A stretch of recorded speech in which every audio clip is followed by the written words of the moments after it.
Just this weekend I was asked what I thought the difference between Mauri and Wairua might be. For those of you out there in the world, the crude definition of Mauri is life force and Wairua is energy or spiritual energy. This is a really good question, mind you, and I'd love to hear your thoughts on the topic. I mean, I'm no authority in this area. I do work with energies, life force and that kind of thing. So all I can do is speak to my experience and how these two things have shown up in my life. As a Reiki master practitioner and budding Rongoa Māori practitioner, Wairua and Mauri, or life force and spiritual energy, are concepts at the centre, very central to the work that I do. And they're not so removed from reality, if we're really honest with ourselves. Without getting too vague, I see Mauri, or life force, as an internal thing. It's yours, everybody has it, and everything has a life force, right? Your home has a life force. You put the life force into that home when you built it or when you moved in and set it up for yourself. Life force is the thing that you came into contact with the moment you were created, the moment you were conceived. It's that little light that shines inside of you, that spark that glows at the depth of your soul.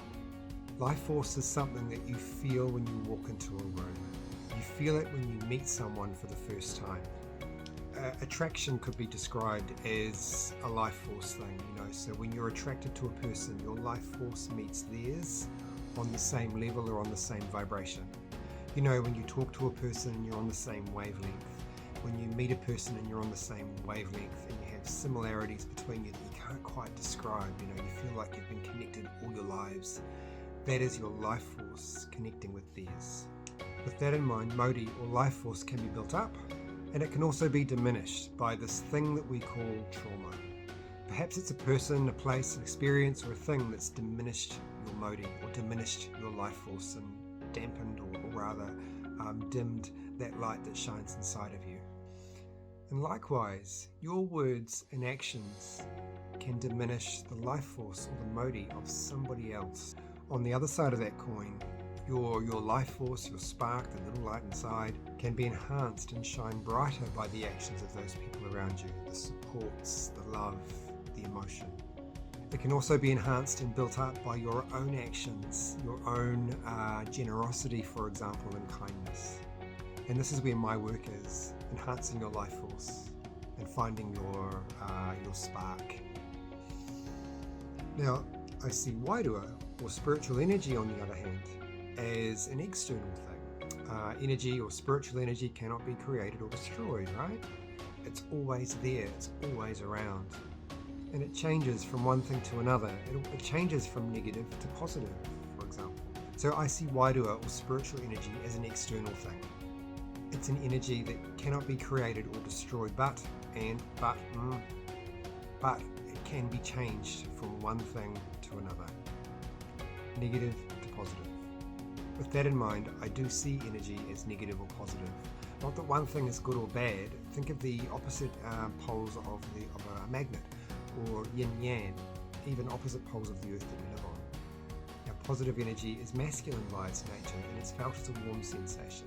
We talk about the Sky Father, or in New Zealand, 𝐤𝐤𝐿𝐼, and that positive energy, that warmth, replenishes us on the physical, emotional, and even the spiritual levels. When you feel good, you begin to heal, move forward, and become more productive. Fire, for example, would be the rawest form of positive energy, right? Like the heat that comes off it. So fire can cook a man his meal, it can also cook the man. So think about the intention and how you will be using the positive energy that you're being given, or that you feel inside. Negative energy is feminine by its nature, and it is experienced as a cold sensation or a cool sensation, right? So when we talk about Mother Earth, or Papa Tuanuku, we're speaking about the forest floor, we're speaking about the earth. And without that cold, damp forest floor, we wouldn't have the trees, we wouldn't have the forest that stands so tall and strong. So negative energy itself is nurturing.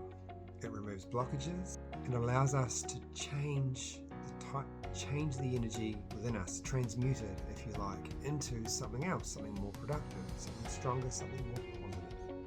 So I'd love to know what your take of life force versus spiritual energy is, or Mauri and Wairua. How does it show up in your world? Or do you see them as the same? As a healer, my role is to provide you with a safe space for you and your higher self to do the work and transmute that energy in a way that becomes a lot more productive for you and brighten that inner spark, brighten that Mauri, brighten that life force.